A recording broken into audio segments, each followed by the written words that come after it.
মুন্সিগঞ্জের শ্রীনগরে সড়কের পাশে মিলল এক তরুণীর গুলিবিদ্ধ মরদেহ। সকালে এক তরুণের সঙ্গে তাকে দেখেন স্থানীয়রা। তার পরিচয় জানতে ফিঙ্গারপ্রিন্ট নিয়েছে পুলিশ। মরদেহের পাশে পেয়েছে 5টি গুলির খোসা।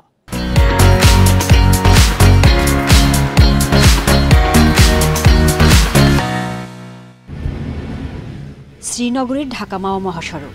শনিবার ভোরে এ সড়কের পাশ ধরেই হাঁটছিলেন ঢাকা থেকে আসা 2 তরুণী। তবে সকাল 8টার দিকে দোগাছি সার্ভিস সড়কের পাশেই পাওয়া যায় ওই তরুণীর গুলিবিদ্ধ মরদেহ। পরে তা পুলিশকে জানান স্থানীয়রা।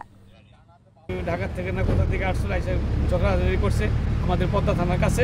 ওখান থেকে আর এইদিকে হাঁটতার দিকে না আসে, পরে এই গুলি করে না কীভাবে মারা গেছে। এখানে পুলিশ বাহিনী এখানে আছে, আয়সা দেখি তারা তদারকি করতেছে এবং তার ফিঙ্গারপ্রিন্ট নিচ্ছে তার পরিচয় পাওয়ার জন্য। এখনো তার নিহত যে মেয়েটা পড়ে আছে তার কোনো পরিচয় এখনো পাওয়া যায়। সেখানে এসে মরদেহের পাশে 5টি গুলির খোসা পেয়েছে পুলিশ।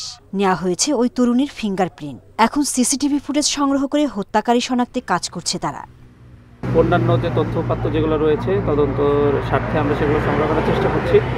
পূর্ণাঙ্গভাবে সব তথ্য প্রমাণ হাতে পাওয়ার পরে আমরা হয়তো বলতে পারবো বা বুঝতে পারবো যে আসলে কিভাবে এই ঘটনাটি ঘটেছে।